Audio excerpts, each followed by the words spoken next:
Baik, bismillah, assalamualaikum warahmatullahi wabarakatuh. Kami dari kelompok 1 akan mempresentasikan materi mengenai pajak-pajak negara dan daerah serta ketentuan umum dan tata cara perpajakan. Perkenalkan, nama saya Muhammad Taufik Hidayat, Stanbook C201-18155. Jadi saya di sini akan membacakan materi yang pertama, yaitu mengenai kewajiban dan hak wajib pajak. Hak dan kewajiban perpajakan harus dilakukan oleh wajib pajak. Mengacu dari undang-undang yang sama, pada pasal 1 ayat 2 dijelaskan kalau wajib pajak adalah orang pribadi atau badan meliputi pembayar pajak, pemotong pajak, dan pemungut pajak yang mempunyai hak dan kewajiban perpajakan sesuai dengan ketentuan peraturan perundang-undangan perpajakan. Jadi siapapun, baik yang sudah memiliki NPWP atau belum, sudah termasuk ke dalam wajib pajak jika sudah mempunyai hak dan kewajiban perpajakan. Yang pertama yaitu hak wajib pajak, hak atas kelebihan dalam pembayaran pajak. Ketika besaran pajak terutang yang dibayar atau dipotong atau dipungut ternyata lebih kecil daripada jumlah kredit pajak, wajib pajak berhak menerima kembali kelebihan tersebut. Dengan kalimat sederhana, Anda berhak menerima kembali kelebihan bayar ketika membayar pajak lebih banyak daripada jumlah yang sebenarnya. Dan yang kedua yaitu hak dalam hal wajib pajak dilakukan pemeriksaan. Dalam pemeriksaan yang dilakukan oleh Ditjen Pajak pada wajib pajak berhak untuk 1. Meminta surat perintah pemeriksaan, 2. Melihat tanda pengenal pemeriksa, 3. Mendapat penjelasan mengenai maksud dan tujuan pemeriksaan, 4. Meminta rincian perbedaan antara hasil pemeriksaan dan SPT, dan yang terakhir yaitu hadir dalam pembahasan akhir hasil pemeriksaan dalam batas waktu yang ditentukan. Berdasarkan ruang lingkupnya, jenis pemeriksaan terbagi menjadi 2 jenis, yaitu pemeriksaan kantor dan pemeriksaan lapangan.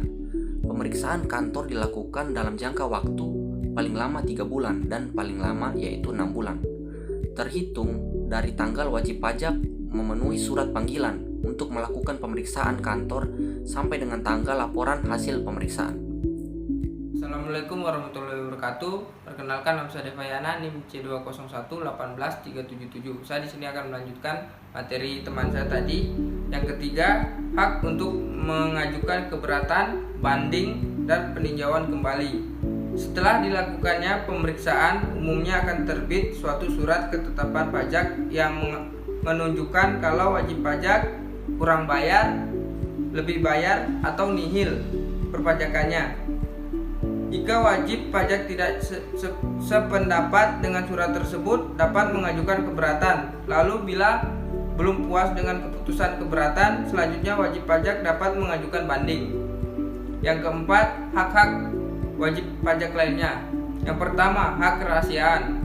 Wajib pajak memiliki hak untuk mendapatkan perlindungan kerahasiaan atas semua informasi yang disampaikan kepada Ditjen Pajak dalam melaksanakan kegiatan perpajakan. Kerahasiaan wajib pajak yang dilindungi itu seperti: pertama, surat pemberitahuan, laporan keuangan, dan dokumen lainnya. Yang kedua, data dari pihak ketiga yang bersifat rahasia, dan yang terakhir, dokumen atau rahasia wajib pajak lainnya sesuai ketentuan perpajakan. Yang kedua, hak untuk pengurusan atau penundaan pembayaran. Wajib pajak dapat mengajukan permohonan penundaan atau pengusuran pembayaran pajak dalam kondisi tertentu. Yang ketiga, hak untuk penundaan pelaporan SPT tahunan. Wajib pajak dapat menyampaikan perpanjangan penyampaian SPT tahunan, PPh orang pribadi maupun PPh pada negara dengan alasan tertentu. Yang keempat, hak untuk pengurusan PPh pasal 25. PPh pasal 25 adalah pajak yang dibayar secara angsuran dengan tujuan untuk meringankan beban wajib pajak, mengingat pajak terulang terus dilunasi dalam waktu 1 tahun. Yang kelima, hak pengurangan pajak bumi dan bangunan (PBB). Karena kondisi atau sebab tertentu seperti rusaknya bumi dan bangunan yang terkena bencana alam, wajib pajak dapat mengajukan permohonan pengurangan pajak terutang PBB. Yang keenam, hak untuk pembebasan pajak. Wajib pajak dapat mengajukan permohonan pembebasan pemotongan pemungutan pajak penghasilan dengan alasan tertentu. 7. Hak pengambilan pendahuluan kelebihan pembayaran pajak.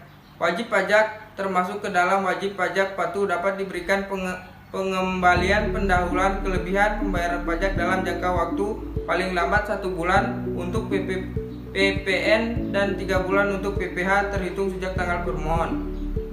8. Hak untuk mendapatkan pajak ditanggung pemerintah. Untuk melaksanakan proyek pemerintah yang dibiayai dengan hibah atau dana pinjaman luar negeri PPH terulang atas penghasilan yang diterima kontraktor, konsultan, dan supplier untuk ditanggung oleh pemerintah. Yang terakhir, yang ke-9, hak untuk mendapatkan insentif perpajakan. Dalam lingkungan PPN, barang kena pajak BKP atau kegiatan tertentu diberikan fasilitas pembebasan PPN. BKP tersebut diantaranya kereta api, pesawat udara, kapal laut, buku-buku, perlengkapan TNI atau Polri yang diimpor maupun yang diserahkan di area pebean oleh wajib pajak tertentu. Materi selanjutnya akan dibawakan oleh teman saya. Ya baik, Assalamualaikum warahmatullahi wabarakatuh. Perkenalkan, nama saya Rifki Andika, NIM C201-18388. Jadi di sini saya akan meneruskan pemaparan dari teman saya, di mana poin B yaitu NPWP dan pengukuhan pengusaha kena pajak. Nah, di sini ada pengertiannya. Yang pertama, pengertian NPWP. NPWP adalah nomor yang diberikan kepada wajib pajak sebagai sarana dalam administrasi perpajakan yang dipergunakan sebagai tanda pengenal diri atau identitas wajib pajak dalam melaksanakan hak dan kewajiban perpajakan. Nah, sedangkan pengertian dari PKP atau pengusaha kena pajak adalah pengusaha yang melakukan penyerahan barang kena pajak dan atau penyerahan jasa kena pajak yang dikenai pajak berdasarkan Undang-Undang Pajak Pertambahan Nilai 1984 dan perubahannya. Nah, di sini ada pun fungsi dari NPWP dan pengukuhan PKP. Nah, yang pertama, fungsi NPWP antara lain, yang pertama, sarana dalam administrasi perpajakan, dan yang kedua, tanda pengenal diri atau identitas WP dalam melaksanakan hak dan kewajiban perpajakannya, dan yang ketiga, ada menjaga ketertiban dalam pembayaran pajak dan pengawasan administrasi perpajakan. Nah, fungsi dari pengukuhan PKP antara lain, yang pertama sebagai identitas PKP yang bersangkutan, yang kedua pengawasan dalam melaksanakan hak dan kewajiban di bidang PPN dan PPNBM, dan yang ketiga sarana dalam pemenuhan kewajiban pajak pertambahan nilai dan pajak penjualan barang mewah PPNBM. Nah, mungkin itu saja dari saya. Selanjutnya akan dilanjutkan oleh teman saya. Selanjutnya saya akan melanjutkan presentasi dari teman saya. Yang ketiga, kewajiban mendaftarkan diri dan melaporkan usaha. Setiap wajib pajak yang telah memenuhi persyaratan subjektif dan objektif wajib mendaftarkan diri pada kantor pelayanan pajak KPP atau KP2KP yang wilayah kerjanya meliputi yang pertama tempat tinggal wajib pajak, yang kedua tempat kedudukan wajib pajak, atau yang ketiga kegiatan usaha wajib pajak. Persyaratan subjektif merupakan persyaratan yang sesuai dengan ketentuan mengenai subjek pajak dalam Undang-Undang Pajak Penghasilan. Sedangkan persyaratan objektif merupakan persyaratan bagi subjek pajak yang menerima atau memperoleh penghasilan atau yang diwajibkan untuk melakukan pemotongan atau pemangkasan sesuai dengan ketentuan Undang-Undang Pajak Penghasilan. Assalamualaikum warahmatullahi wabarakatuh. Nama saya Rian, stamp C201-18280. Di sini saya akan melanjutkan materi dari teman saya, yaitu pembayaran, pemotongan, pemungutan, dan pelaporan. Wajib pajak dalam melaksanakan kewajiban perpajakan sesuai dengan sistem self-assessment. Wajib melakukan sendiri perhitungan pembayaran dan pelaporan pajak terutang. Di sini poin A, pembayaran pajak. Mekanisme pembayaran pajak itu membayar sendiri pajak yang terutang, membayar angsuran setiap bulan, PPh pasal 25, pembayaran PPh pasal 25 yaitu pembayaran pajak penghasilan secara angsuran. Hal ini dimaksudkan untuk meringankan beban wajib pajak dalam melunasi pajak yang terutang dalam satu tahun pajak. Wajib pajak dalam melunasi pajak yang terutang dalam satu tahun pajak. Wajib pajak diwajibkan untuk mengangsur pajak yang akan terutang pada akhir tahun dengan membayar sendiri angsuran pajaknya setiap bulan. Poin kedua yaitu pembayaran PPh pasal 29 setelah akhir tahun. Di sini pembayaran PPh pasal 29 yaitu pelunasan pajak penghasilan yang dilakukan sendiri oleh wajib pajak pada akhir tahun pajak apabila pajak terutang untuk tahun pajak lebih besar dari jumlah total pajak yang dibayar sendiri dan pajak yang dipotong atau dipungut pihak lain sebagai kredit pajak yang melalui pemotongan dan pemungutan oleh pihak lain.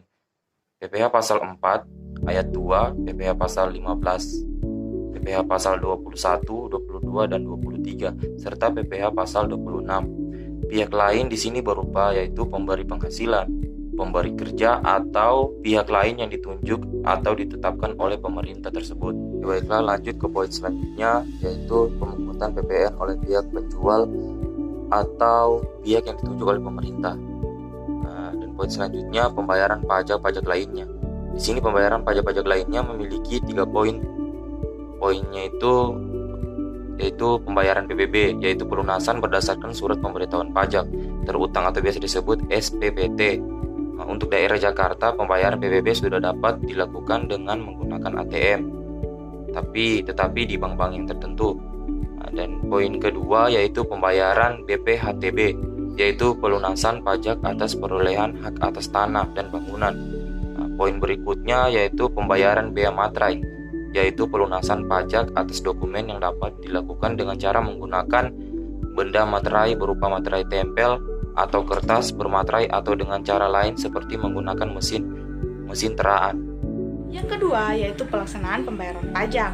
Pembayaran pajak dapat dilakukan di bank pemerintah maupun swasta dan kantor pos dengan menggunakan surat setoran pajak yang dapat diambil di KPP atau KP4 terdekat atau dengan cara lain melakukan pembayaran pajak secara elektronik atau e-payment. Yang ketiga adalah pemotongan atau pemungutan. Selain pembayaran bulanan yang dilakukan sendiri, ada pembayaran bulanan yang dilakukan dengan mekanisme pemotongan atau pemungutan yang dilakukan oleh pihak ketiga. Adapun jenis pemotongan atau pemungutan adalah PPh pasal 21, PPh pasal 22, PPh pasal 23, PPh pasal 26 dan PPN dan PPNBM. Apabila pihak-pihak yang diberi kewajiban oleh DJP untuk melakukan pemotongan atau pemungutan tidak melakukan sesuai dengan ketentuan yang berlaku, maka dapat dikenakan sanksi administrasi berupa bunga 2% dan kenaikan 100%. Yang keempat yaitu pelapor. Sebagaimana yang ditentukan dalam Undang-Undang Perpajakan, surat pemberitahuan atau SPT mempunyai fungsi sebagai suatu sarana bagi wajib pajak di dalam melapor dan mempertanggungjawabkan perhitungan jumlah pajak yang sebenarnya terutang. Selain itu, surat pemberitahuan berfungsi untuk melaporkan pembayaran atau pelunasan pajak baik yang dilakukan wajib pajak sendiri maupun melalui mekanisme pemotongan atau pemungutan yang dilakukan oleh pihak ketiga, melaporkan harta dan kewajiban dan pembayaran dari pemotongan atau pemungutan tentang pemotongan dan pemungutan pajak yang dilakukan. Sehingga surat pemberitahuan mempunyai makna yang cukup penting baik bagi wajib pajak maupun aparatur pajak. Pelaporan pajak disampaikan ke KPP atau KP4 di mana wajib pajak terdaftar. SPT dibedakan menjadi 2, yaitu yang pertama SPT massa, yaitu SPT yang digunakan untuk melakukan pelaporan atas pembayaran pajak bulanan. Dan ada beberapa SPT massa. Yang pertama itu PPh pasal 21, PPh pasal 22, PPh pasal 23, PPh pasal 25, PPh pasal 26, PPN dan PPNBM dan pemungutan PPN. Yang kedua yaitu SPT tahunan, yaitu SPT yang digunakan untuk pelaporan tahunan. Dan ada beberapa jenis SPT tahunan. Yang pertama itu ada badan, orang pribadi, dan pasal 21. Di mana keterlambatan pelaporan untuk SPT massa dikenakan sanksi administrasi berupa denda sebesar 50.000 dan SPT tahunan sebesar 100.000. Perkenalkan, nama saya Muhammad Nur, stamp C201118 138. Baiklah, selanjutnya saya akan menjelaskan mengenai surat ketetapan pajak. Surat ketetapan pajak adalah surat ketetapan yang meliputi surat ketetapan pajak bayar, surat ketetapan pajak kurang bayar tambahan, surat ketetapan pajak nihil, dan surat ketetapan pajak lebih bayar. Surat ketetapan tersebut dihasilkan dari proses pemeriksaan pajak yang dilaksanakan oleh petugas fungsional pemeriksa pajak maupun penyidik pajak atau hasil penelitian dari petugas pengawasan dan konsultasi pajak. Adapun fungsi dari surat ketetapan pajak yaitu yang pertama, sarana untuk melakukan koreksi fiskal terhadap kewajiban material dalam memenuhi ketentuan perpajakan. Yang kedua, sarana untuk mengenakan sanksi administrasi perpajakan. Yang ketiga, sarana administrasi untuk melakukan penagihan pajak. Yang keempat, sarana untuk mengembalikan kelebihan pajak dalam hal lebih bayar. Dan yang terakhir, sarana untuk memberitahukan jumlah pajak yang terutang. Assalamualaikum warahmatullahi wabarakatuh. Perkenalkan, nama saya Aulia Kuratayunin, Standbook C201-18154. Saya akan menjelaskan mengenai surat tagihan pajak. Surat tagihan pajak adalah surat untuk melakukan tagihan pajak atau transaksi administrasi berupa bunga dan denda. Timbulnya surat tagihan pajak atau STP karena yang pertama, keterlambatan kewajiban melapor, yang kedua, keterlambatan pembayaran, yang ketiga, terdapat kekurangan pembayaran dari yang seharusnya, yang terakhir, tunggakan pajak yang terlambat dibayar. Pokok pajak dari kekurangan pembayaran ini dapat menjadi kredit pajak yang sifatnya mengurangi jumlah pajak yang harus dibayar dalam perhitungan surat pemberitahuan tahunan pajak. Selanjutnya yaitu fungsi surat tagihan pajak. Fungsi surat tagihan pajak terdiri menjadi 3. Yang pertama, sebagai koreksi atas jumlah pajak yang terutang menurut surat pemberitahuan wajib pajak. Yang kedua, sarana untuk mengenakan sanksi berupa bunga atau denda. Yang terakhir, sarana untuk menagih pajak. Selanjutnya, penerbitan surat tagihan pajak. Yang menerbitkan surat tagihan pajak adalah kantor pelayanan pajak, tempat seseorang atau badan terdaftar sebagai wajib pajak. Terbitnya surat tagihan pajak ini biasanya disebutkan wajib pajak, tidak melakukan satu atau beberapa kewajiban pajak yang diamanatkan oleh undang-undang.